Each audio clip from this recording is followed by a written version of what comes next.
We're wasted. You all here? This time, could I have a motion to close our special meeting? So moved. Moved by Mr. Yonker. Do I have a second? Seconded. Seconded by Mr. Brady.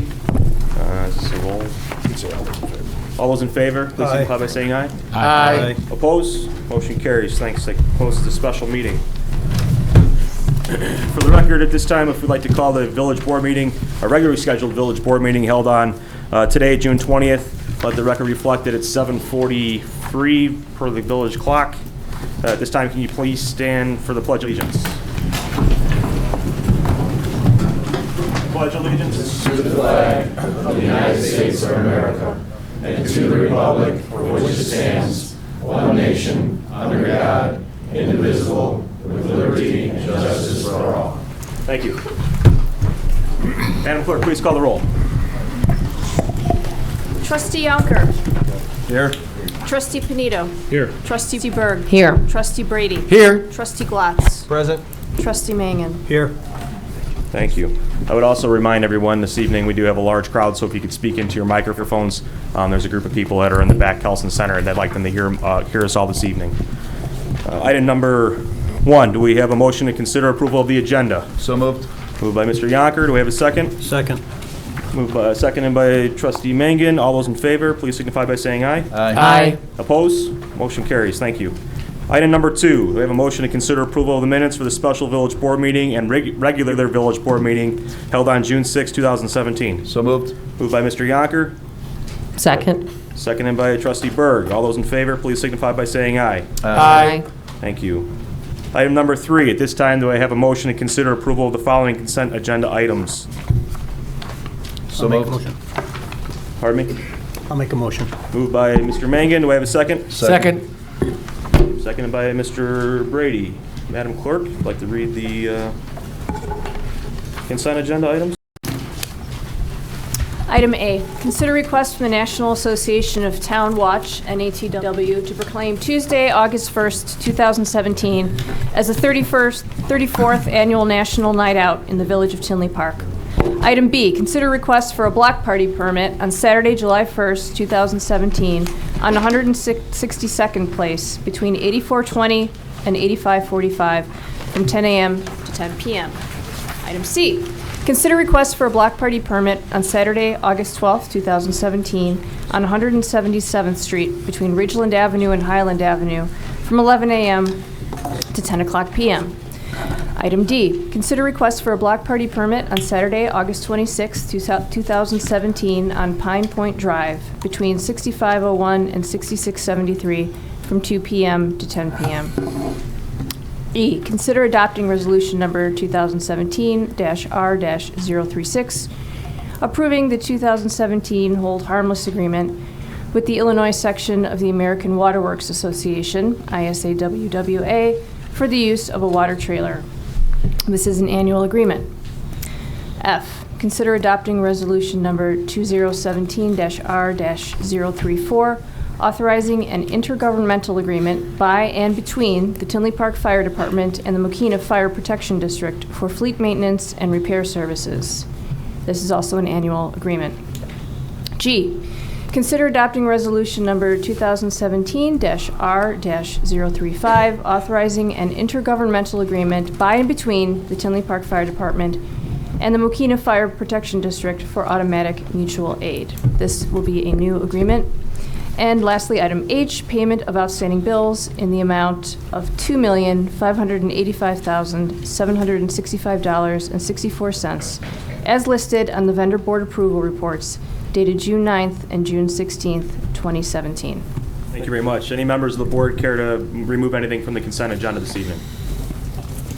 Very good. Any discussion on these items? There's no discussion. Thank you. No. Madam Clerk, please call the roll. Trustee Yonker. Yay. Trustee Panito. Yes. Trustee Berg. Yes. Trustee Brady. Yes. Trustee Glatz. Yes. Trustee Mangan. Yes. Thank you very much. Item number 4. Brian? I'd like the board to consider resolution number 2017-R-033, recognizing the accomplishments of John Curran, Director of Parks and Recreation, Tinley Park District. So moved. Second. It's moved and seconded. Go ahead, Brian. Resolution reads as follows. Resolution recognizing the accomplishments of John Curran, Director of Parks and Recreation, Tinley Park Park District. Whereas in April of 1996, John Curran became Director of Parks and Recreation for the Tinley Park Park District, following 20 years of successful experience working in the field of park and recreation management. Whereas John's extraordinary leadership abilities, high ethical standards, intelligence, coupled with his interpersonal skills and open and honest communication, team building, and can-do attitude, can be traced back to his earliest years. And whereas John was born in Ireland and grew up in Forest Park, Illinois, he attended Western Illinois University, where he earned a Bachelor's of Science degree in Recreation and Park Administration and has been certified park and recreational professional since 1989. Whereas John resides in Tinley Park with his wife Lynn and their 2 children, Tom and Kathy. Whereas during the period as Director of Parks and Recreation, John had faced many challenges, including programming space. In December 2001, the opening of the Tony Bettenhausen Recreation Center helped ease the growing pains. The center was expanded in 2014 with the addition of the fitness center and pool. In June 2002, the Whitewater Canyon Water Park was opened adjacent to the Recreation Center. Other accomplishments during John's term as director include the Vote Visual Arts Center and Art Gallery was established in 1996, K9 Campus, a 10-acre dog park, which was opened in June of 2015, and more recently, the Extreme Skate Park for skateboarders and disc golf course. Whereas the Park District added more than 15 parks during John's tenure. The district is now responsible for 30 playgrounds and 42 park sites encompassing more than 450 acres of land. It has completed over $30 million in capital improvement projects and has had 100% success ratio in obtaining 9 grants totaling $1,514,000 to support improvements. He has managed a staff of 280 full-time, part-time, and seasonal employees with an annual operating budget in excess of $9 million. And whereas John served as a member and officer of numerous professional organizations, including Illinois Park and Recreation Association, South Suburban Recreation Professional Association, National Association, and Park Association. He also served as the Oak Park Avenue Main Street Association Board of Directors and Chicago Gaelic Park Board of Directors. And whereas in 2003, John received the Illinois Park and Recreation Association's Outstanding Facility and Parks Award for the Tony Bettenhausen Recreation Center and for the Whitewater Canyon Water Park. Whereas John helped Tinley Park District deliver exceptional community services while maintaining high employee morale and unequaled citizen respect during a time of significant population growth in the village of Tinley Park, which created a bigger demand for parks and recreational facilities. His tenure will forever be marked with great pride in the history of Tinley Park. Now therefore be it resolved by the President and Board of Trustees of the Village of Tinley Park, Illinois, Cook and Will counties, on behalf of over 57,000 citizens, herein represent that John Curran, a true friend and a great American, a person of extraordinary intelligence, possessor of the highest public ethics, team builder, and unequal mentor to his staff, as well as trusted advisor to his elected officials, shall leave this community with the highest level of respect and goodwill. Be it further resolved that copies of this resolution will be provided to John, his wife Lynn, and their children Tony and Kathy for the Tinley Park Park District, and also the Tinley Park Historical Society, adopted this 20th day of June 2017, signed by the village president, clerk, and all the trustees.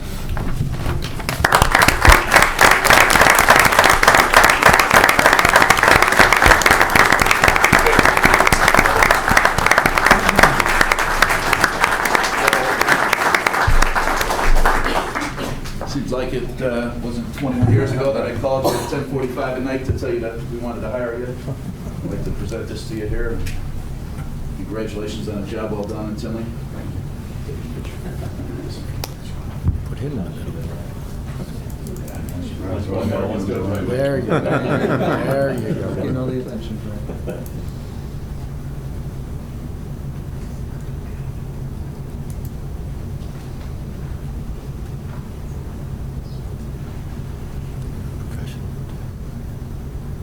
Just one more, sir.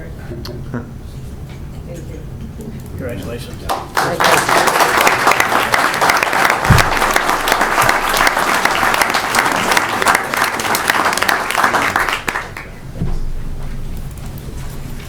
Congratulations, John.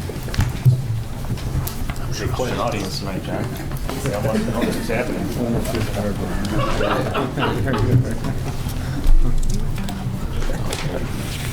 can stick around, John, if you want. You don't have to take off. I think we'll have something planned for tonight. Thanks, John. Thanks, John.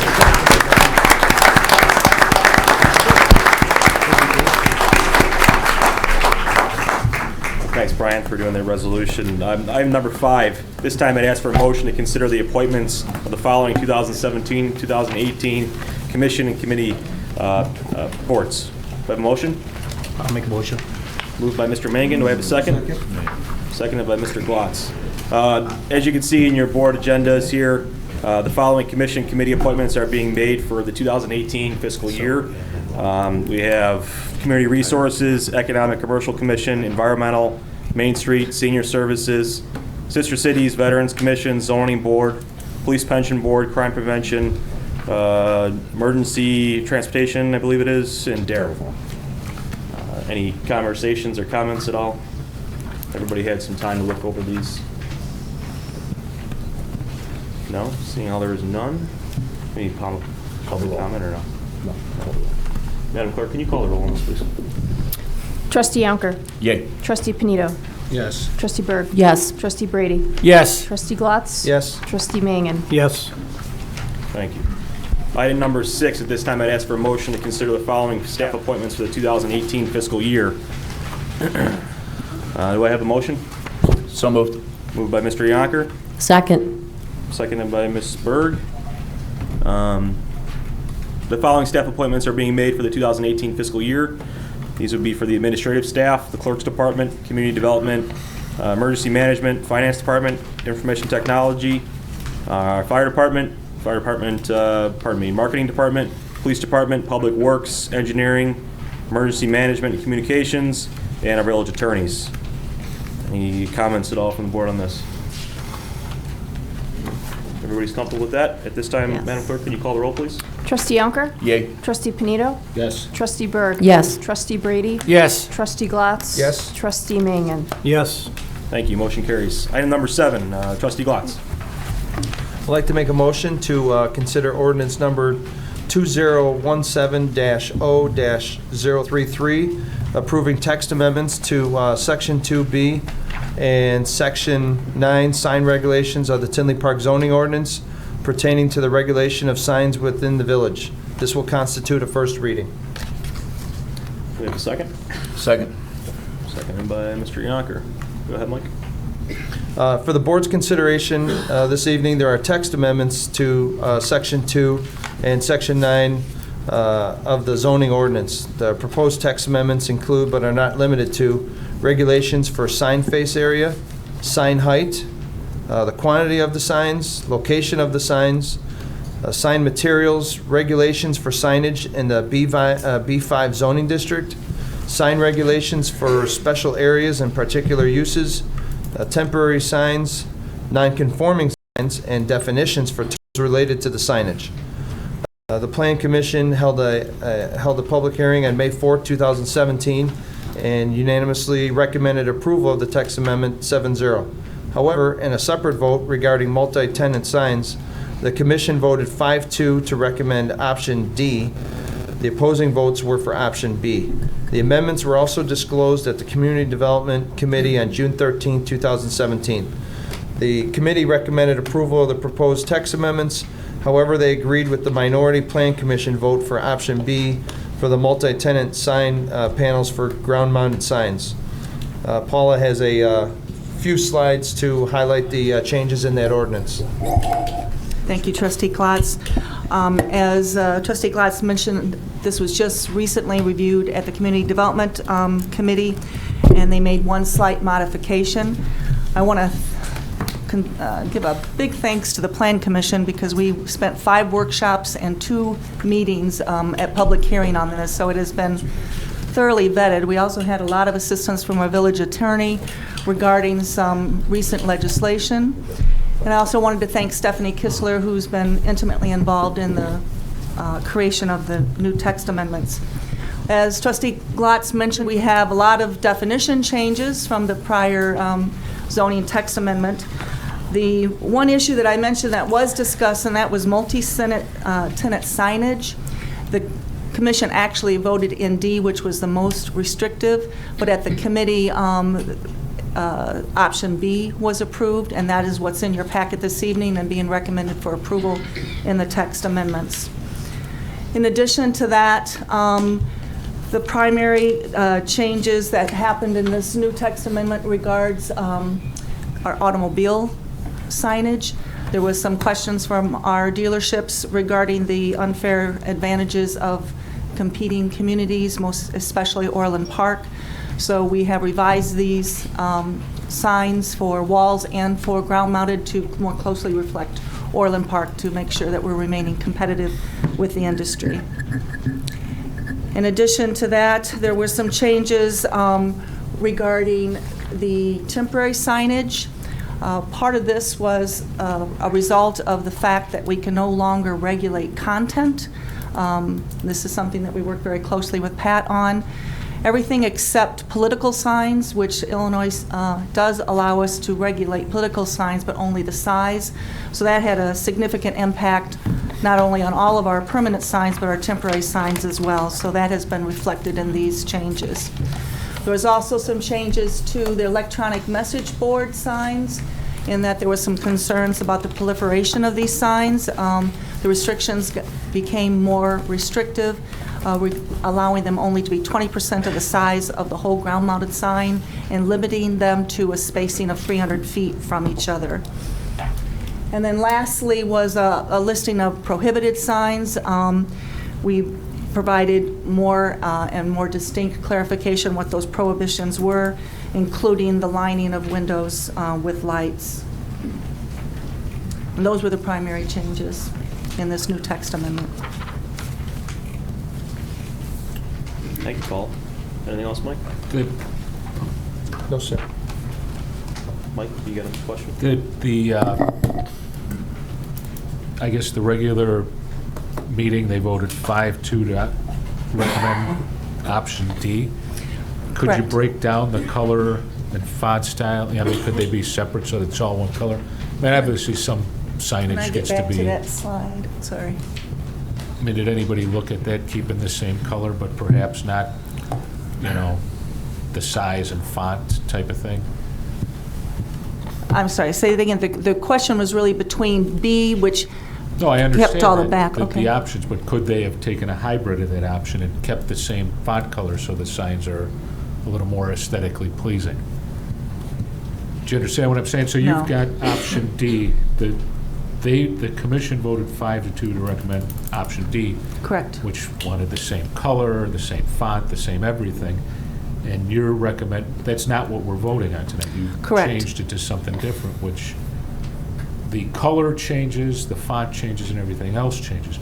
Could you keep the color the same but not change the font? Just a little more. That would have been aesthetically- option C. Okay, but that's not what we're asking to No. approve tonight. At the committee, at the CD committee, the vote was consistent with the minority vote for option B. And I think one of the biggest problems was the administration of this. We have so many existing multi-tenant signs now. So as you can imagine, in a strip center, one unit moves out and the next one moves in. At that time, how were we going to administrate how the rest of those signs would have to be brought into compliance if you went with the most restrictive?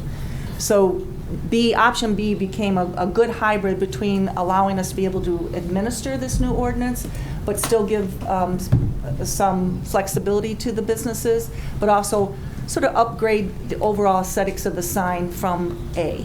There's no kind of grandfather allowance or something you could work around it and still meet with When the- they change one panel out of a multi-tenant sign, then they need to be bringing that one particular panel into compliance. So it was sort of a hybrid between those. Okay? Very good. This is constitute first reading this evening. So all those in favor, please signify by saying aye. Aye. Aye. Opposed? Motion carries. Item number 8, trustee Yonkers. Thank you, Mr. Mayor. I'd like the board to consider renewal of a contract with J.J. Newell, Calumet City, Illinois, for concrete flat work and curb for fiscal year 17. Do I have a second? I'll second. Seconded by Mr. Mangan. Go ahead, Ryan. In 2016, a contract was awarded to J.J. Newell upon completion of a competitive bidding process for the concrete and curb work at locations throughout the village. One of the provisions in the contract allows the Village of Tinley Park to renew the contract for 2 additional one-year increments at the village's discretion. The proposed renewal would increase the 2016 pricing to a 2017 season by $3,602.50. This would be the second year that the village renew this contract. The village has funds budgeted and available for this expenditure. This contract was discussed at the Public Works Committee meeting held Tuesday, June 13th, 2017. Any comments or questions from the board? Because of expenditure of funds, any comments from the public? The record reflect there are none. Madam Clerk, please call the roll. Trustee Yonker. Yay. Trustee Panito. Yes. Trustee Berg. Yes. Trustee Brady. Yes. Trustee Glatz. Yes. Trustee Mangan. Yes. Thank you. Item number 9, Brian. Thank you, Mr. Mayor. I'd like the board to consider awarding a contract with Muscat Painters of Elgin, Illinois for the fiscal year 2018 fire hydrant painting program. Do we have a second? Second. The Village of Tinley Park sought qualified contractor to prepare and paint approximately 600 fire hydrants within the village during fiscal year 2018. 2 bids were received, but the Kreider Enterprises bid was deemed non-responsive due a bid bond certification check was not submitted for their bid and was called out for the bid specification. These results are listed below. The item was discussed June 13th, 2017 at the Public Works Committee meeting. Funds are budgeted and available in the Water and Sewer Fund in the amount of $50,000. Village staff recommends awarding the contract to Muscat Painters at the lowest responsible and responsive bidder in the amount not to exceed $50,000. Madam Clerk, make sure you have the dollar amounts from the bids incorporated into the minutes, please. Any comments or questions from the board at all? Yeah, Brian, will they be paying prevailing wage? Yes. Right. Dave, can we make sure that before they're paid, just that we have the certified payroll? Okay. Thanks. Any other comments from the board? This is for final adoption for expenditure of funds. Any comments from the public at all? Let the record reflect there are none. Madam Clerk, please call the roll. Trustee Yonker. Yay. Trustee Panito. Yes. Trustee Berg. Yes. Trustee Brady. Yes. Trustee Glatz. Yes. Trustee Mangan. Yes. Thank you. Item number 10, Trustee Panito.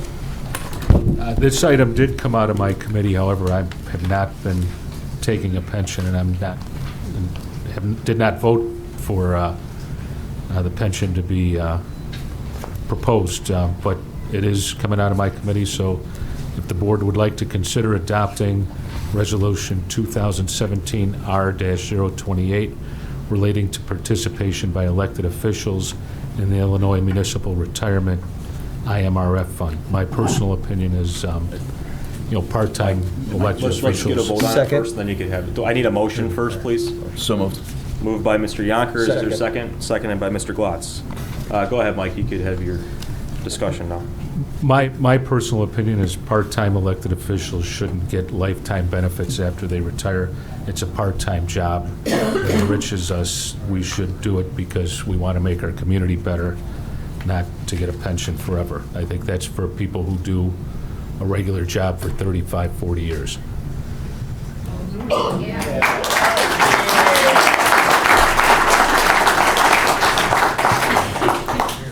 Any other comments or questions from the board? Any comments or questions from the public? Sir?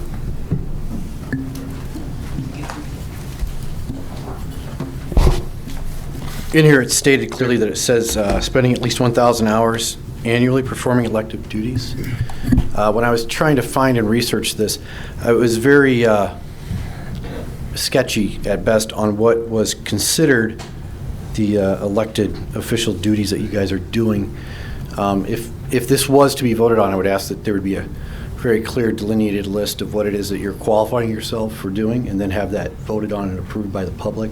Because again, our tax dollars are all paying for this for everybody. So I agree with Mr. Panito that, part-time job, you shouldn't get a full lifetime pension based upon this, because going through and doing the research, you can't find, you showing up and doing this obviously states that, but walking down the street and shaking hands, does that qualify too? Interacting with the public, that's what it stated. I mean, you're just going outside your house, you're interacting with the public. So I just feel like this is a very gray area that if it was to be voted on and done, it's It's a very shady way of trying to get money out of the Illinois taxpayers, which we're already burdened heavily with. Thanks, sir.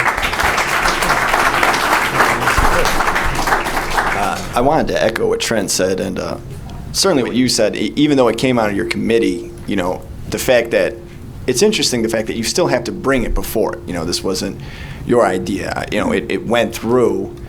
You're obligated as, the leader of that to bring it. But I appreciate you pointing that out, that, just because, you voted against it, you still have to bring it forward. You don't give this power, just put the kibosh on it. And I appreciate you clarifying that. And I also wanted to echo your sentiments that it's a part-time job, absolutely. This is not something that we should be getting people in a pension for. I mean, we give out pensions all over the place in this state, and this is why it's doomed as it is. We're just kind of treading water, which is why I got a kayak. But, thank you for at least making a small statement on the state of affairs and pensions in this state, and at least doing your small part to say no. I appreciate that. Thank you.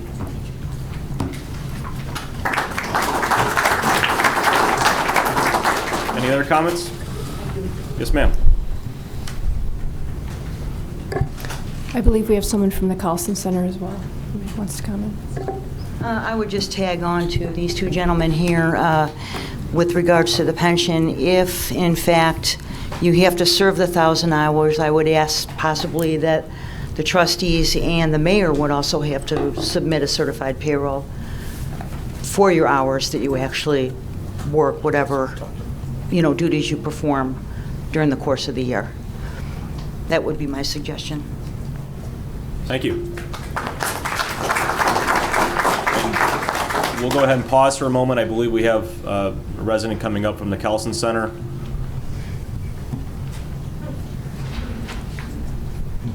Hello, sir. Good evening. Good evening. Personally, I'm appalled that this group here would even consider a pension for part-time people. Our tax dollars, without us having any say on anything on this. I think this should be thrown out, and you should stop any pensions for part-time people. If I could just quickly reply, myself, Brian, and Jake, when we ran, we did not take a pension, and that was one of the issues. I don't know if you I recall commend the you. longevity pay and all. I commend you. I mean, it's bad enough that this state is in general chaos. The state doesn't know what it's doing. Sometimes I think the village doesn't know what it's doing. So, again, I would emphasize that this board should vote down and not authorize any pensions for part-time people.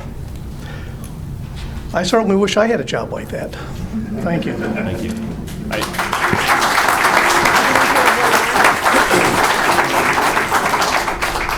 And I believe we have one more, and while we're waiting, we're required to place this on our agenda this evening for a vote for IMRF.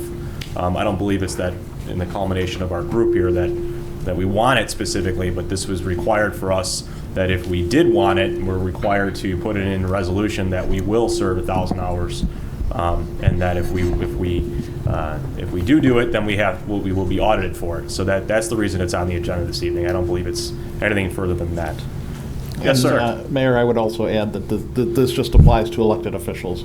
The state laws require that if we have part-time employees that work 1,000 hours or more during a year, they are to participate in IMRF. It does not apply to regular employees. It's only the elected officials. Thank you, Brad. Yes, sir. Now that Mr. Benhausen kind of cleared that up, I would like the board to let everybody know who gets IMRF pensions in Tinley. Who gets them? Like who's available to get them? I'll allow the staff to answer What that service? I'm sorry? What service? It's any employee of the village that works 1,000 hours or more.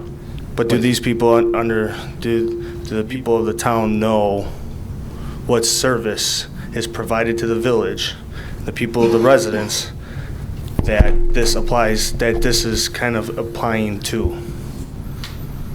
I don't think I understand your question. Meaning whether it be police, fire, whether it be our public works, like who's all involved? Any village employee. It does not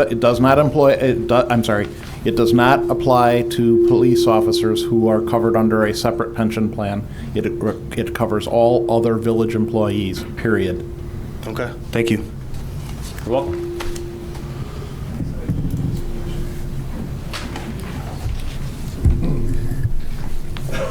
Yes, sir.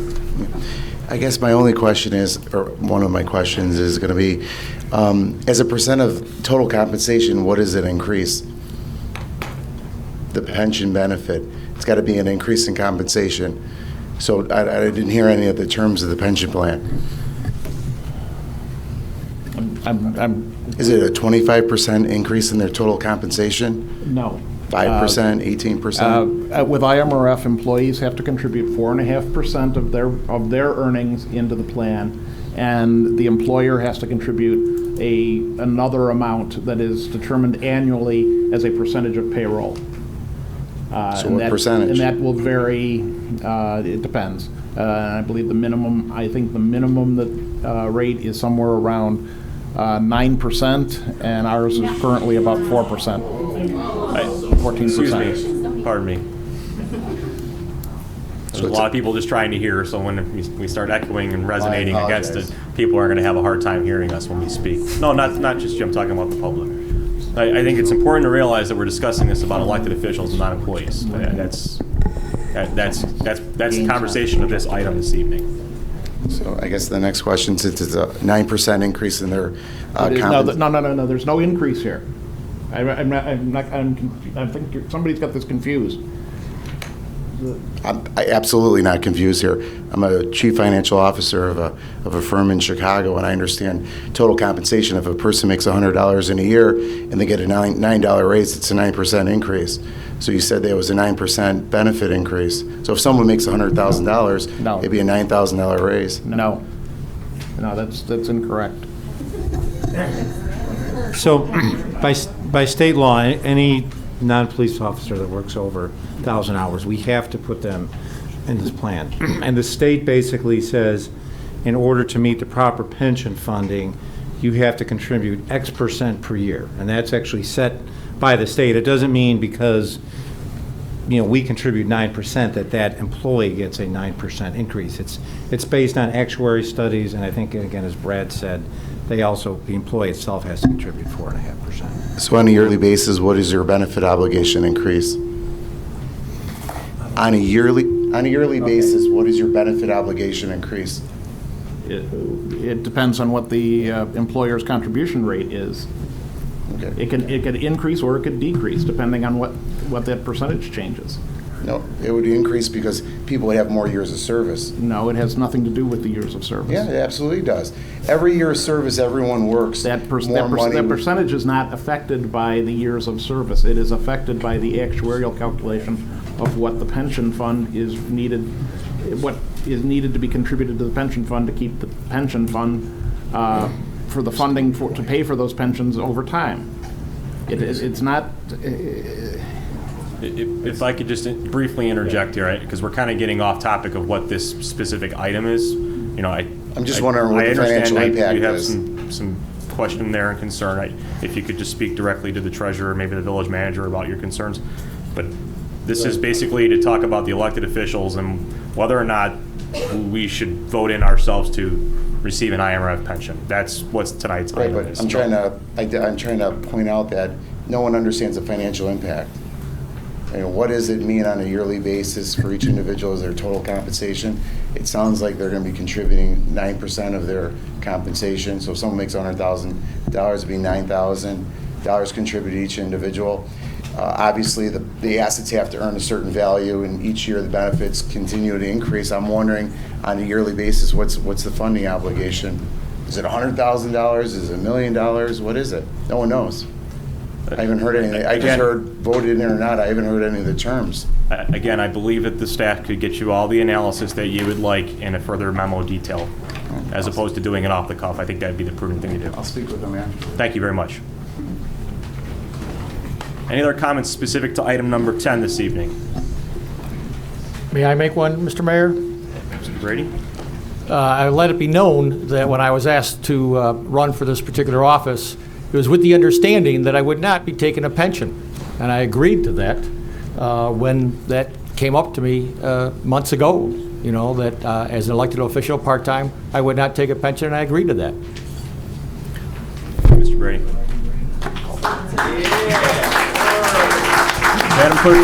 Madam Clerk, please call the roll, please. Trustee Yonker. No. Trustee Panito. No. Trustee Berg. No. Trustee Brady. No. Trustee Glatz. No. Trustee Mangan. No.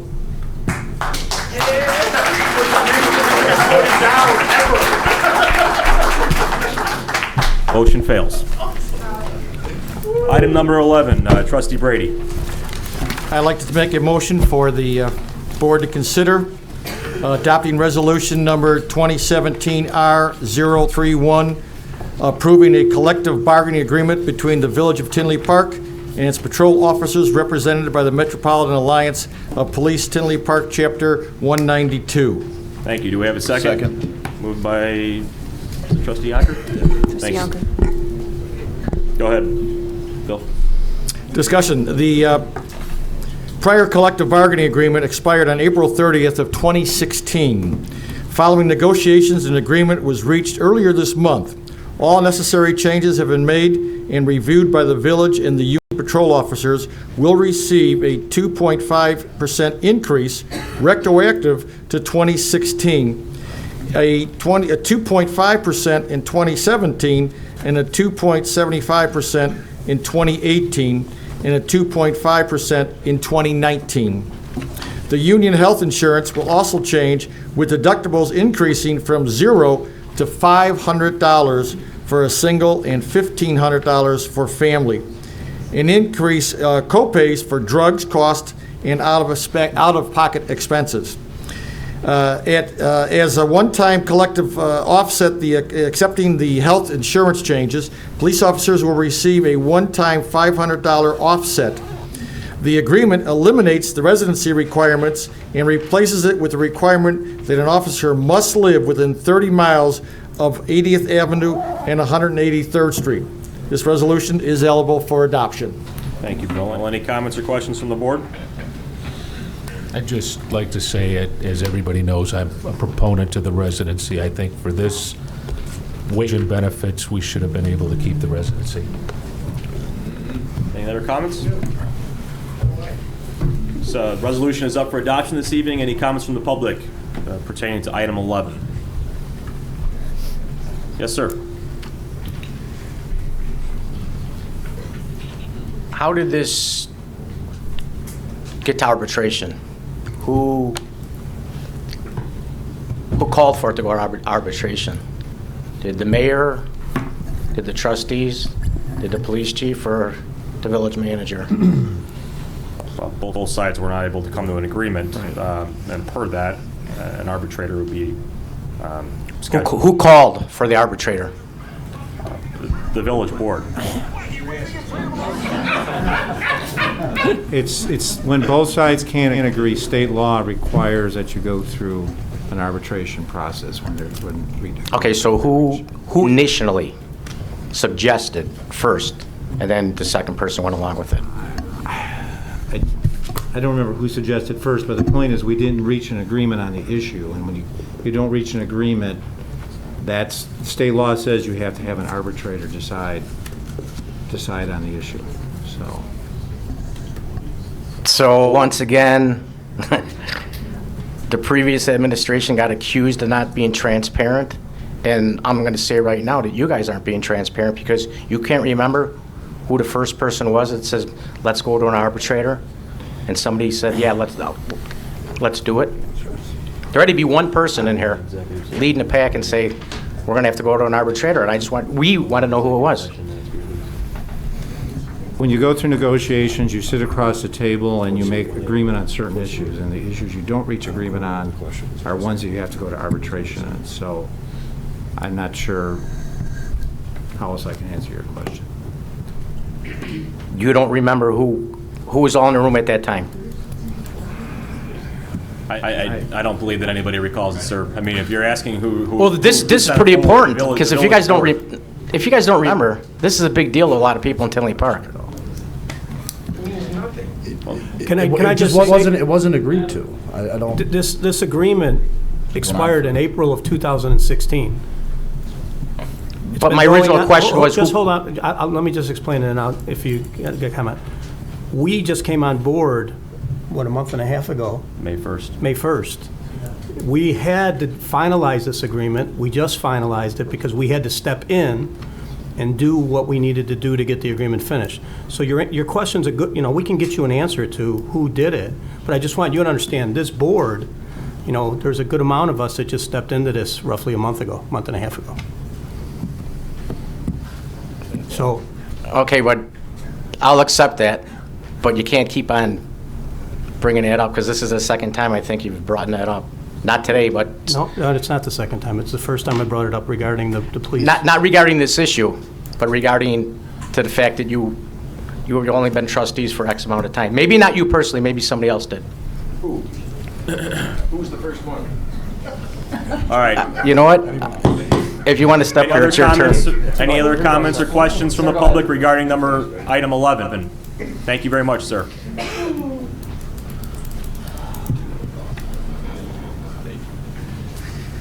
I guess the only complaint I have is the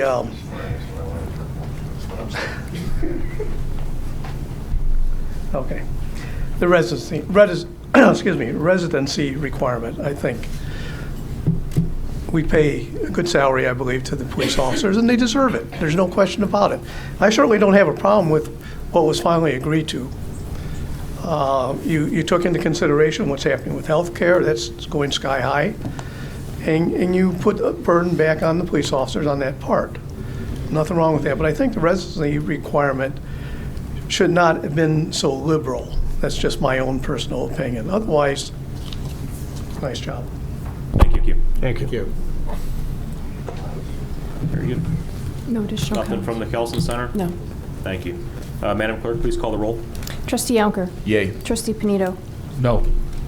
Trustee Berg. Yes. Trustee Brady. Yes. Trustee Glatz. Yes. Trustee Mangan. Yes.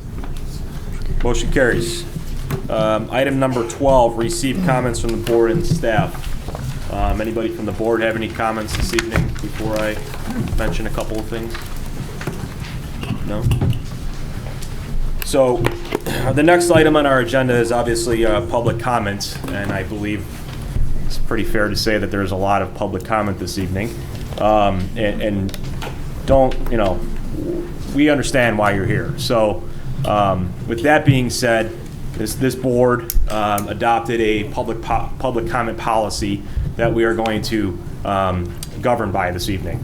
That being said, again, we understand the reasons why you're here, and specific to a development.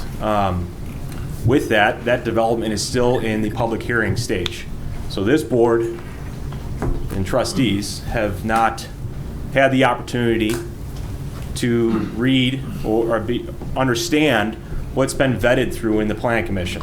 So your questions that you're going to ask this evening should not be answered because they cannot give an educated conversation response to. So I don't want that to discourage you from making your comment. Understand it's still in public hearing. You still have an opportunity to speak before the Plan Commission, and then it will be before this village board. So then you'll have an opportunity to speak on that item agenda as well. I think that covers anything. Is there anything I'm missing here? The public comment policy, it's pretty simple. There will be you have 4 minutes to convey your message to the board. Understand, again, not specific just to this development, but you may ask a question, there may not be a response. We're not required to respond to a comment. It's exactly what it says, public comment, not question. Also with that, there is a 45-minute maximum amount for public comment this evening. So there will only be 45 minutes allowed for public comments, so keep that in mind. Anything else I'm missing on this, Counselor? Sounds pretty good. No. Any other comments from the board? Hey, can I add something, Jake? Sure. So everyone knows June 28th is the next Plan Commission for the project that Jake is speaking of, Andrew High School. If you didn't see that yet, and then I assume July 11th, it will be on our agenda? Is that the next, I don't know. Yes, because of 4th of July, it got moved to the 11th. Yes. Just, Hold on one second. that's assuming everything gets wrapped up to that public hearing. You know, Exactly. who knows? So that's the earliest it would come before the board is July 11th. And to note that the 28th is a Wednesday, it's not actually a Thursday, which plan commissions typically fall on, so just keep that in mind. All right, with that being said, we will open up item number 13 to receive comments from the public. So we'll try to do an orderly fashion here if we can. So, sir, thank you. It usually takes me 4 minutes to clear my throat, but welcome to the new members and welcome to this wonderful audience. My name is Jim Capella and I live at 8130 Edgebrook Lane, and I'm one of hundreds of United Against Brookside Glen apartment citizens. For the record, I wanted to voice just a few of the concerns that we have regarding any potential substantial deviations that are being sought to develop these apartments and the negative impact they may bring to our community. Number one, the proposed project does not fit the character of the community. Number two, we question the economic viability of the project. Number three, the proposed project would not be accessible to public transportation. 4, public safety. 5 is a little bit longer, but the petitioner had stated that the getting financing for condos was something that they really wouldn't be able to do.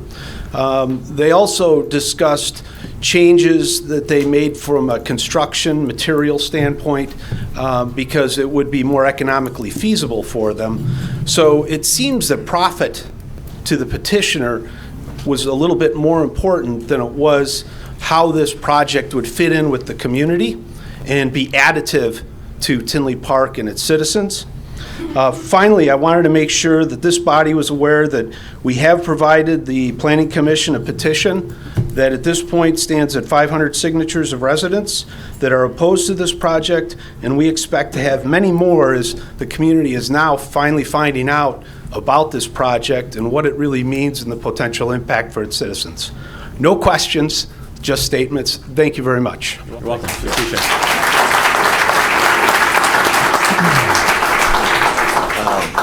Real quick before I get into something that's semi-related to the Brookside Glen thing, you guys did do a bunch of reappointments.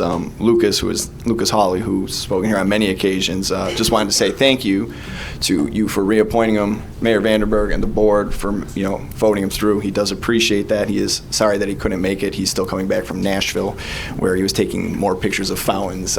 We wanted to thank Trustee Yonker for soliciting our input on the fountain thing and bringing it up at the last Public Works meeting. We look forward to working with your committee to getting the fountain back in the plaza that we all want so bad, and any help that we can do in finding other designs. We're going to continue to keep looking to find something that works, that will not be tipped over, because we believe Tinley Park deserves its fountain back. So thank you for that, Trustee Yonker.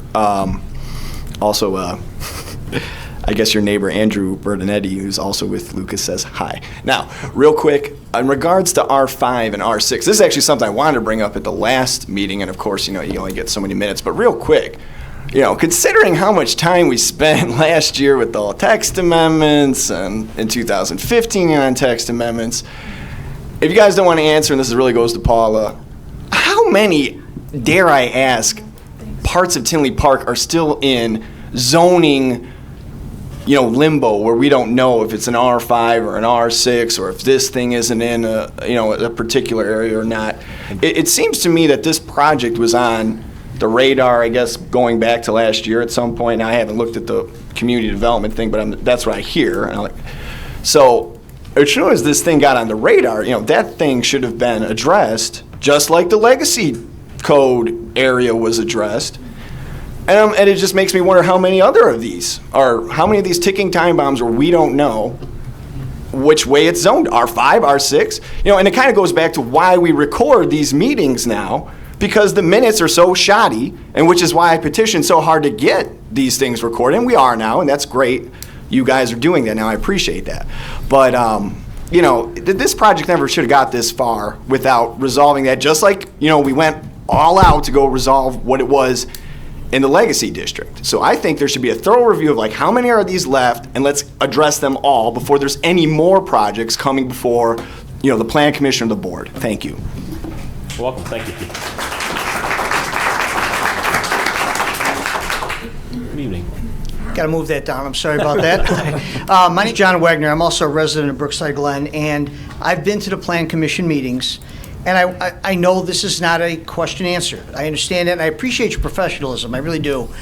I think you understand the concern that we have. I mean, obviously, there are a bunch of people that are very interested in the outcome of this.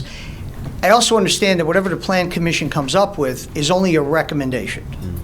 This board does not have to accept or have to vote the same way.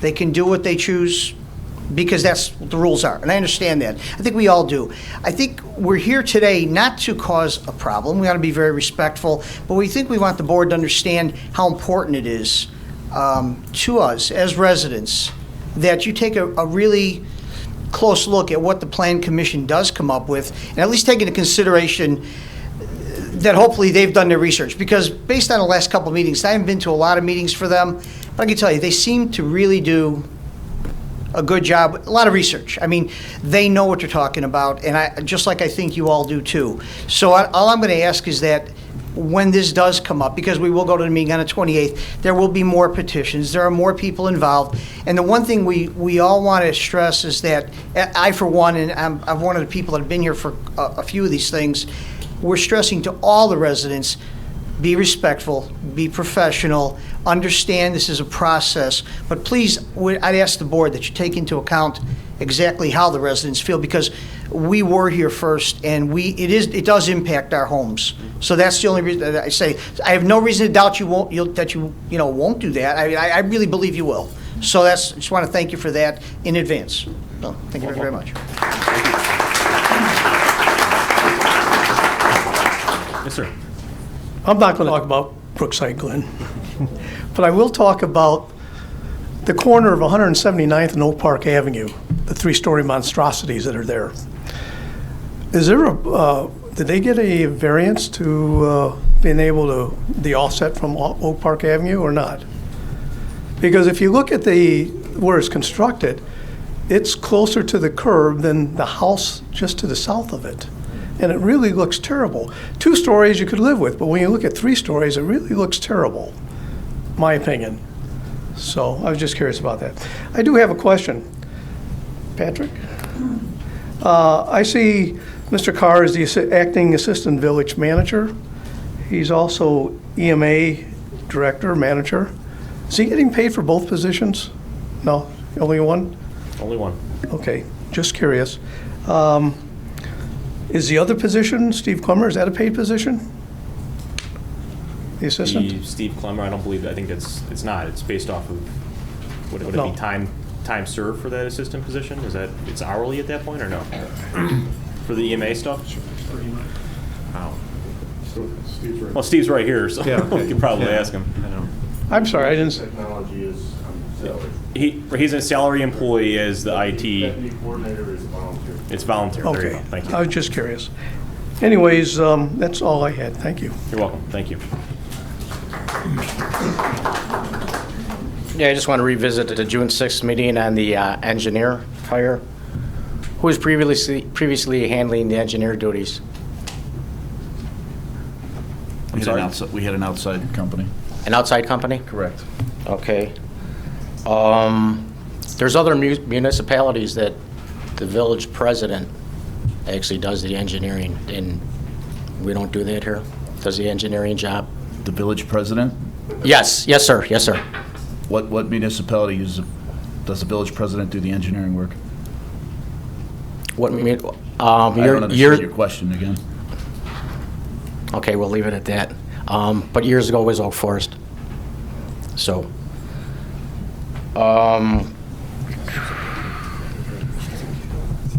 at the last meeting, nobody actually knew anything about the engineer's compensation or his salary. Do any of them know anything about it now?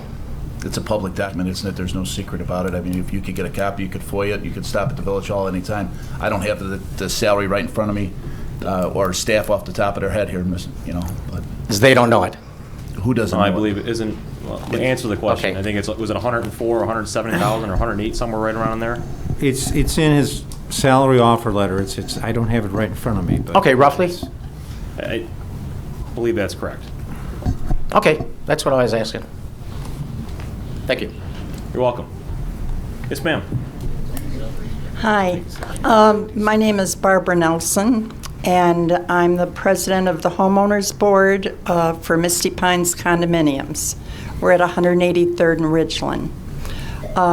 Approximately 3 weeks ago, we came here to the village to try to get an audience with the mayor, and we were told by his assistant that he wasn't in. However, we saw you walking down the hall, so we knew you were in, but we left, and we tried phone calls, and we have a very serious issue in our neighborhood, in our 55 and older community, and we really need to speak with you. And I'm just wondering, what does it take to get a meeting with the mayor? Doesn't really take anything. I mean, Well, we've been waiting for over 3 weeks, and we've been promised that we'd get a call back. We never do. We've talked to the police department. They said, the chief said they were going to talk to you about our issue, and we still have yet to hear anything, and I'd like to find out when we can get audience with you. well, we could certainly schedule something. That's the first. Can I've we heard of do it. The that police today? Schedule the meeting right now? Yes, can we schedule an Sure. appointment? Are you going to stick around until after public comment? We can sit down and look at my calendar? Or? Yes. Look forward to it. Thank you. You're welcome. Good evening, Bob Kaz. I live in Brookside Glen. If it's a matter of numbers, and numbers are usually what rules, I have to apologize for the homeowners of Brookside Glen. But taking into consideration things, the numbers I'm about to give you, at a $200,000 value per home, and that's over 1,600 homes representational in just Brookside Glen, not considering Frankfurt, we're over $300 million worth of value of property. I think it's wise for the board to pay attention to $300 million. Consider the fact, if the apartments were to cost even $50 million, that's still a difference of $250 million. We have a lot to lose. We have a lot to say, and you have to pay attention to $300 million. Thank you. You're welcome.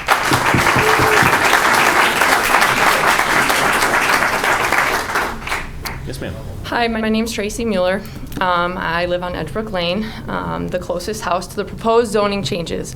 At this point in time, I know much of what I said has already been said, but I want to reiterate the main points. I would like to publicly voice my concern with the proposed zoning changes for the Brookside Glen apartments.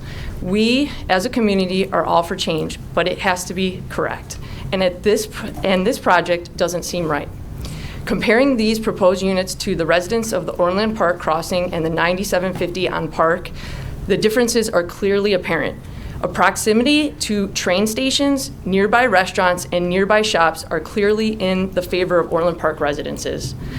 To propose that the occupancy and rental will be the same is simply not taking all these facts into account. I worry about the impact to the community of an unsuccessful project of this magnitude will have. Lastly, we will really need to take a hard look at the impact a set of buildings this size will have on the fabric of the community and the community that we have residents have fostered and grown.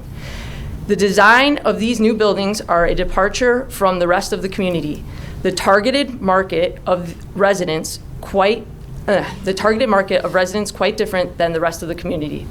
And quite frankly, I'm concerned selfishly about the privacy of my residency and the neighbors. I sincerely hope that the board takes these concerns and those of this community seriously in all upcoming decisions. Thank you for the opportunity to speak.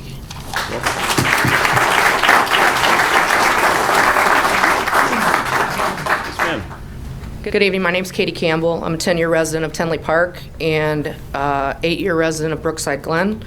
Our neighborhood took a big hit at the hand of failed projections and poor planning with the closing of Lincoln Way North within the last year. In regards to the rezone for the apartment complex, we feel this development does not fit within the character of the community. The building height is over the height of anything that's in the neighborhood and will overshadow some of the houses along the bike path. We are not confident in the economic viability of this project, and there is no draw to prospective tenants in terms of nothing within walking distance other than the gun range at this time. no commercial development, no transportation close by that they can walk to that's not walking distance to the train station, and there's no restaurants or retail within walking distance. My backyard is basically their source of entertainment, which is a fun place if you want to come by sometime. You're welcome. What was the address? Yeah. I'll meet with you afterwards. All right. I read through this packet today thoroughly. Tracy Cross and Associates, the summary planning analysis for the residences of Brookside Glen in Tinley Park, Illinois, and they themselves, in their liability statement, say we do not warrant the accuracy of such information and assume no responsibility for inaccuracies in the information provided by third parties. Whoever those third parties or other people that they attain the information was, that just says other information within there. They also suggest that future forecasts could be significantly altered by outside occurrences, and you can see the packet. I know you all have a copy of it for the rest of that paragraph. We know that ultimately there will be growth on that land. We understand that, and we are fine with that. We would like you to stay within the zoning that's set aside for there and keep within the characteristic of the community. We urge you to hear our concerns and include them in your decision making. Thank you for your time. You're welcome.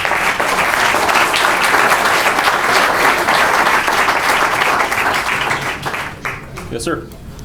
Good evening, gentlemen and ladies. I got a quick question real fast. Who's the public service trustee? The chairman of public safety? Yeah. Trustee Brady. Mr. Brady, okay.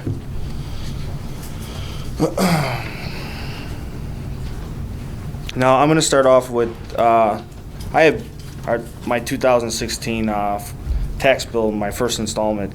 And for Mr. Benthausen, before I get to Mr. Brady, Mr. Benthausen, it shows that we are like over $56 million in healthcare shortage for our pension. Is that true for the town? What is reflected on the Cook County tax bill first installment is, I believe, just the percentage of the bill that goes to the various taxing bodies. I don't remember what other disclosures the county clerk has put, or county treasurer has put on the bill. Okay. Now, some people might know, I was big into, last year, I was talking about EMS. And we, Mr. Brady, we privatize it, okay? We outsource it. Why has that been done? Well, it looks like it's been done over the years because of a lot of backdoor deals in my research. We had Trace for 35 years, and it seems like Mr. Vandenberg didn't get the right treatment when the next contractor came in. Now what it looks like is that the current contractor was hired to come to town because there's something going on with the IMRF pension plan. Now, you guys talked about the IMRF pension plan a little bit earlier, and it was just about the staff here. But what Mr. Vandenberg, Chris Vandenberg, the owner of Trace, what he states is that he gave an excellent, almost a better deal than Kurtz did. And he says the only reason why the current contractor got the contract was because of there's a bubble, I guess, with the firefighter pension plan with the IMRF. Now, what I'm kind of curious is Steve Eberhard did something on this about 3 or 4 years ago, and he says that there possibly could be millions of dollars that the village owes. Because back in 2001 is when the fire department went part-time, and Mr. Zabraki, our ex-mayor, he got told by the state, hey, got guys working over 1,000 hours a month. What's going on?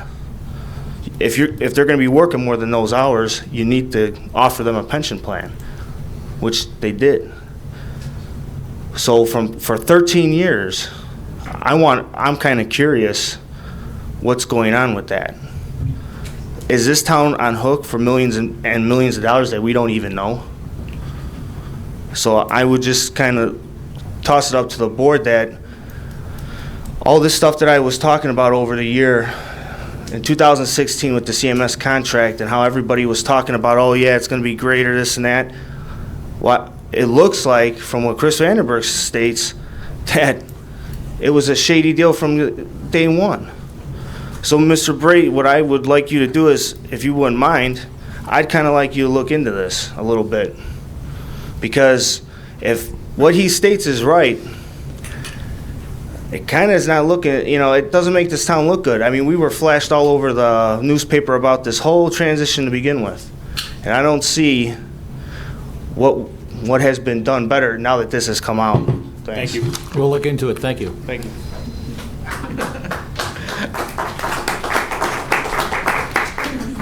Good evening. I'm Michael Stocklos. I'm a vice president of the Townhouse Association in Brookside Glen. And not to beat a dead horse, because half my points have already been made to me, but a couple big ones was, I don't know if anybody's listened to the 2 different hearings that there was, but the lawyer for the proposal actually had the arrogance to say they don't care what the Planning Commission does. It's going to get rubber stamped anyways. So it's like, why are we even going to a public hearing for the Planning Commission when their lawyer is just stating facts that they don't even have to listen to what the Planning Commission says to them. So, second point is, why didn't this? Somebody mentioned the R5, R6. Way back when, why didn't, before this even started, why didn't it go back to zoning to figure this out and we could all rest easier at night? We're all arguing about R5, R6. People were promised 20 years ago that it was proposed for our condos and townhouses, and now all of a sudden somebody comes in, that's probably losing money on the deal right now because he bought it in 2006 for a premium, and now all of a sudden the market tanked and he's losing money on the property. Oh, we can make a boatload of money by putting apartments up. It doesn't even fit into the character of the neighborhood. If you're going over I-80 on 80th Avenue, you look at it, you have condos on one side, then you see townhouses, and you see more townhouses, and then you're going to see 2 large apartment buildings that look like hotels. Would you want that in your backyard? I don't. Unfortunately, I live over there. So, and right now, we have over 500 signatures on a petition, which, by the time we go to the public hearing next week, we should have close to 1,000. In less than a week, we have over 750 members on Facebook against this proposal. So just keep in mind that, everyone keeps an open mind to this project. And, and lastly, the lawyer or the Planning Commission has asked numerous times for things to be brought by the developers, and they failed to even meet that. The Tracy Cross report was supposed to be due last week, and rumor has it they just got it yesterday. They were asked to bring samples of things to the public hearing on June 1st. The architect failed to do that. Why should we even bother to, trust them? They can promise us the world, but they're not going to fulfill their promises. And lastly,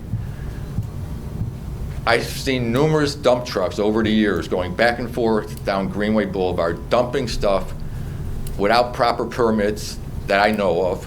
They don't even have a silt fence up there. Just last year, probably 200 semi-dump trucks traveled up and down Greenway, 30 miles an hour, made a mountain out of a molehill, and the stuff's just sitting there. No silt fences are over there. I called the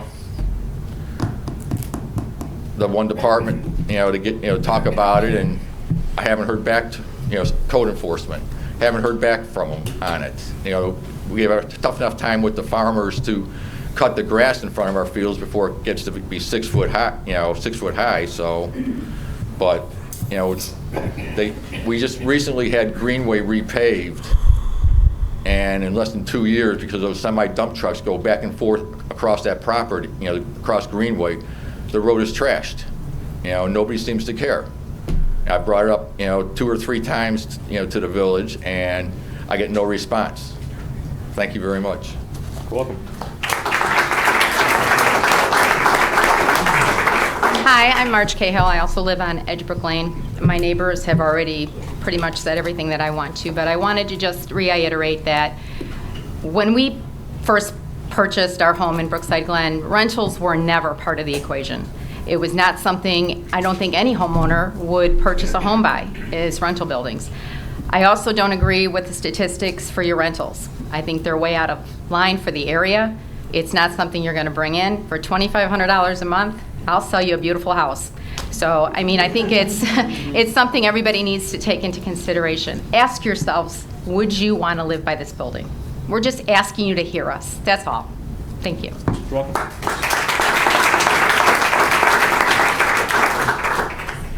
A little change of pace. I'm Carl Vandenberg, and I'm not here to talk about Brookside Glen.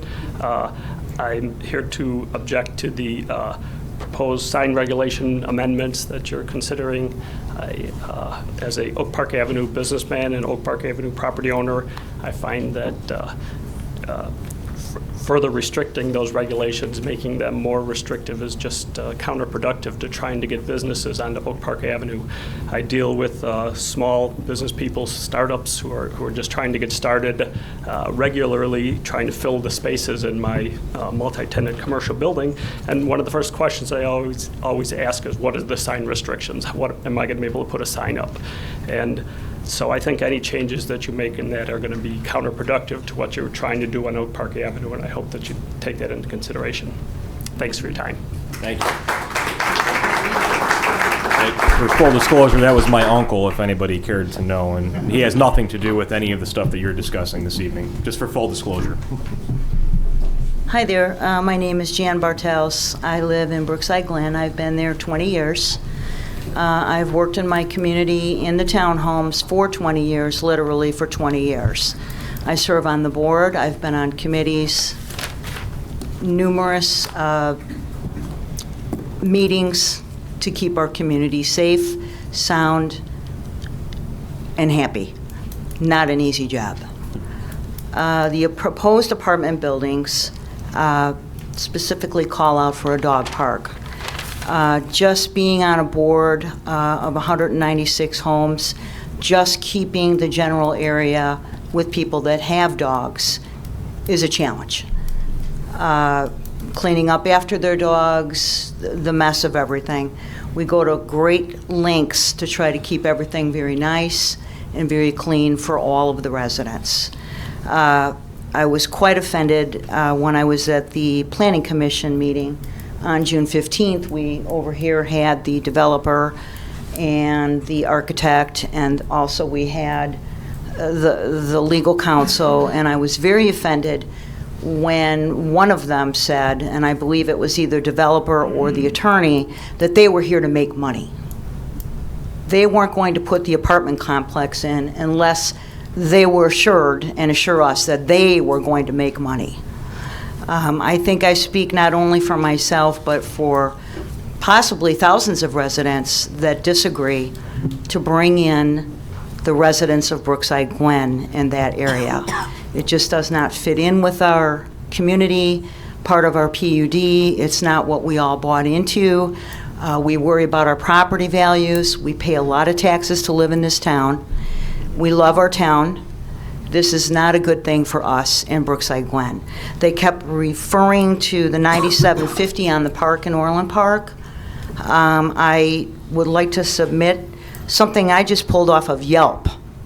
Basic, hideous pictures of what happens over at the 9750 with the amenities and the pool and all the different things with that many tenants in one area.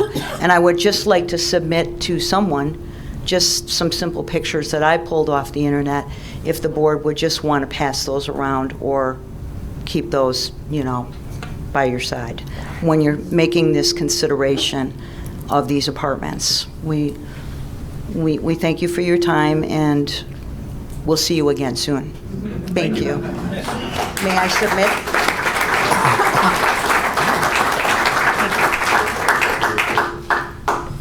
Yes, sir. I saw a correspondence that stated we were going to go in a different direction for our commission structure. I was curious, how is this new direction different from the previous direction of our commission structure? I think it's a kind way of saying you're no longer your services are no longer required for the commission. So I think it's a kind way of saying it, if that's what you're asking, sir. Okay. I would again like to encourage the board, which I brought this point up before, to be more clear in their language, and I would suggest that would not be good use of euphemism in that case, which I'm glad to see you did retract the correspondence. Okay, thank you. Any other comments? Yes, sir. Just here tonight, just raise a couple quick points about this development. The configuration request of this, I think it needs to be understood that the deviation is a change from 9 buildings to 2. The 9 buildings would be 16-unit buildings.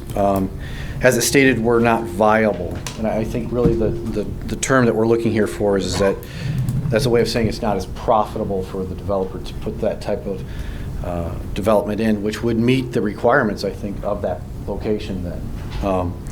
I don't think anybody here is stating that we don't want any apartment complexes. We're just saying stay within the box and stay within the rules. Hold on. Legally, we can't stop this by saying we don't want apartment complexes. But what we can say is that they're asking for a 78% deviation on the plan from 9 buildings to 2 buildings. The board then has the discretion at their point to say the deviation is too great for what we want for the village.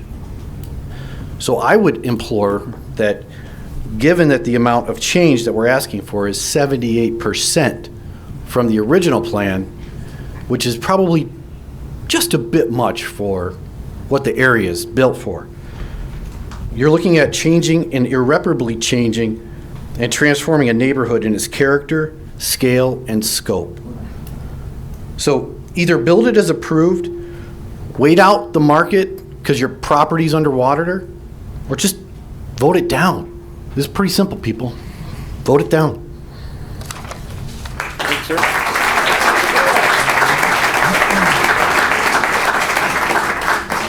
So we have a comment coming up here, and then we also have one coming from the Kelson Center.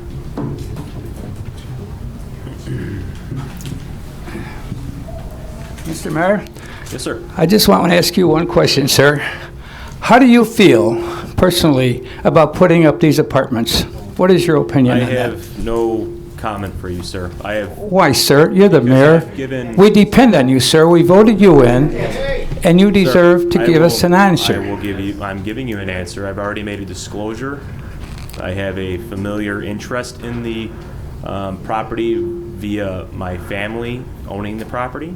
So I've already made a disclosure that was read into the minutes at the Plan Commission. The same disclosure will be read here at the village board once the item is brought to us. I have no opinion on this one way or the other, sir, and I'm not going to give one here today. Can I please tell you, Mr. Mayor, that we really don't want it? Thank you very much, sir. Thank you. You're welcome.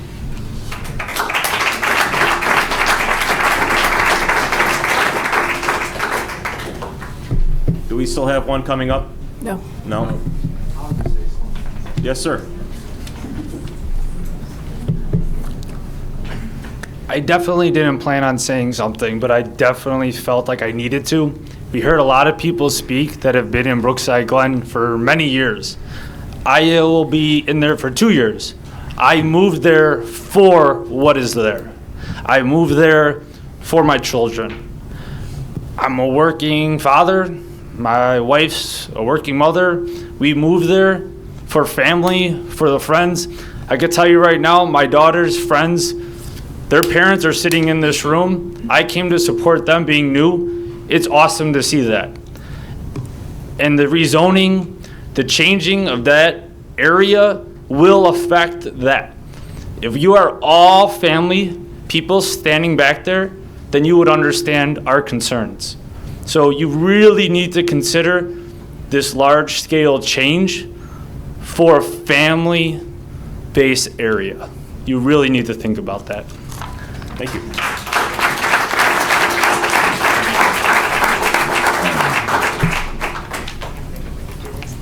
Hi, my name is Carol Marnell. I know they have the meeting on June 28th, and the Planning Commission said over and over that they have no power, they have nothing, that you have all the power, all of you, can make changes because it's an ordinance and it's a law. They can't do anything. They could talk about the greenery and all this stuff. They could do nothing. But when they get done with it and they say, okay, the greenery's good, this is good, it comes here, it seems like everything gets passed fast here. It's real fast. So how can we trust that anything is going to be done? To really listen.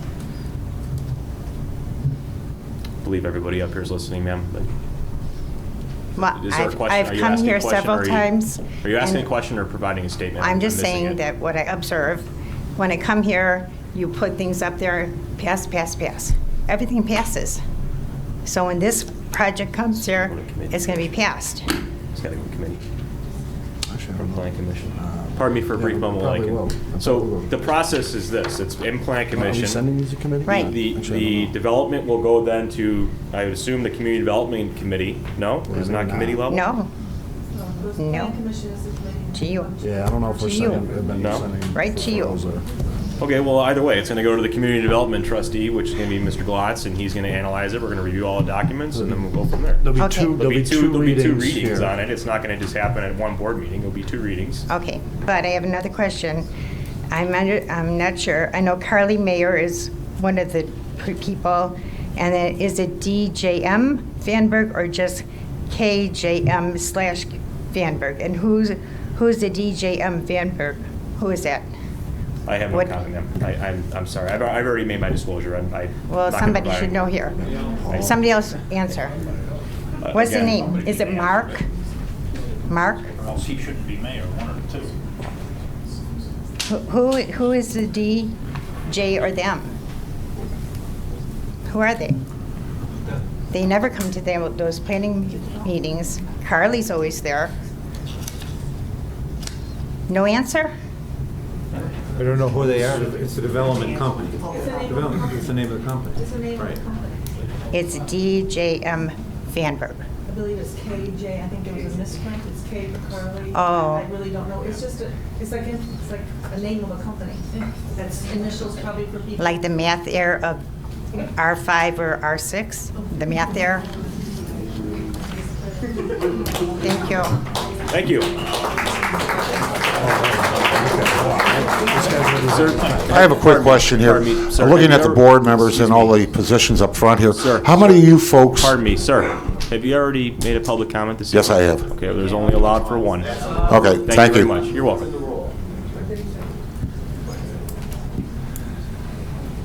Yes, sir. Just a quick question, as a matter of clarification. When this matter does eventually come before the board, how does the vote occur? Can you explain that to me? How will the vote occur? And right. Just the What's same the process voting that we- process, please? Well, it'd be the same process that you've seen this evening. I mean, it's. Well, I parliamentary just arrived procedures. at the meeting. It'll be a So, roll yeah. call vote of the trustees. Right, Okay. so the trustee chairman that's presiding over community development will present the item to the board. If it's willing that it's seconded or whatever, moved on the table, then it will go for the first reading, it will be a voice vote. All those in favor, aye, no, thank you, move to the second meeting. From that point, there will be the same process, and then it would be a roll call. Each individual person on the board, besides myself and the clerk, will vote. Okay, so, Mr. Mayor, you are not voting. I've made my disclosure at the Plan Commission. The disclosure is in a type letter signed by me on the village website. The same disclosure will be read at the first meeting that the item is placed on the agenda. The disclosure is there. It's been in black and white. Everybody has read it. I've recused myself from this conversation. You could ask individual members of the board. Okay, So, so. just to add, the mayor doesn't vote on many items anyway. He's not a Okay. normal voting. In special circumstances, he can vote, break ties, things like that. Break ties. Just so you know. Okay. And since you bring that in that situation, no, I would not be voting. Okay, all right, so if there was a tie, you would not be voting? Correct. Okay. And then how many votes will there be total votes? 6. 6? Okay. And what would happen in this case if there was a tie? If the motion was to approve something, and it didn't get a majority vote, the motion fails. So, the motion would fail. Whenever the motion's made, you need a majority vote. If it doesn't get a majority, the motion fails. So depending on kind of how it's brought up procedurally, what's made, that would happen. I hope that helps. But no motion can pass without a majority. Okay, all right. Oh, all right, thank you. Any other comments or questions from the public? Sir, you have a comment?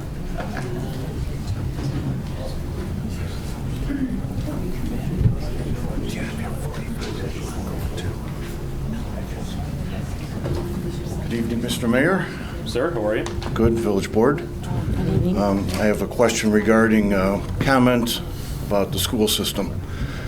We entrusted the Lincoln Way School District years ago to do the right thing and always look out for the residents. Through some misguided events that was directed, in my opinion, by the superintendent of schools, we have a beautiful building there that's not even full of students. No one uses. So we're asking this board to look out for Lincoln Way School District, even though most of Lincoln Way is not in Tinley Park. If you guys can look at that, the village, I know the residents of Lincoln Way would be grateful for that. Thank you. You're welcome. Thank you. Thank you. Thank you. Yes, ma'am. Hello, everyone. My name is Jean Trickle, and I wasn't going to come up here because I'm not a speaker, but I do have a question. If there is a tie vote, how's it broken? We just stated that the motion would fail because I'm not voting. Okay, so then what happens? It goes back into arbitration, or what? The motion would fail. So fails. Okay, so then Be that flat, dead. piece of land just sits there. Well, let me answer that. That's something we're working on. Remember, there were some previous approvals, okay, that went back on, PUDs. They have some arguments on what they think it is. We're looking on what I think it is. I can tell you, it's not cut and dry, okay? There's a lot of things that need to get hashed out, but they do have, there was something there approved before. So this project may not be the end. They may come back with something else. I don't know what they plan to do if this project doesn't go forward, but my thought would be they made every indication that they will come back with something else. And we'll take that when that comes. Just wanted to know. Yeah. Thank you. Final call from the Kelson Center. Anything from the back? Nothing. We have a comment here, sir? No? Let the record reflect there are none. No more comments. We do have an executive session. Item number 14. I'd ask for a motion to adjourn into executive session to discuss the following.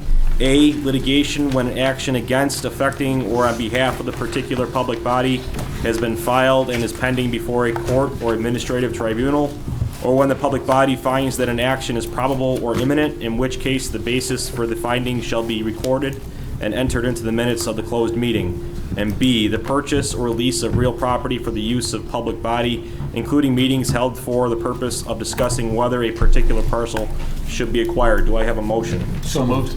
Moved by Mr. Yonker, seconded by Mr. Panito. Mr. Panito. This is a roll call, Madam Clerk. Trustee Yonker. Yay. Trustee Panito. Yes. Trustee Berg. Yes. Trustee Brady. Yes. Trustee Glatz. Yes. Trustee Mangan. Yes. Thank you very much. Nothing will be coming out of executive session this evening. We thank you all very much for your comments and your concerns, and we are listening. Thank you.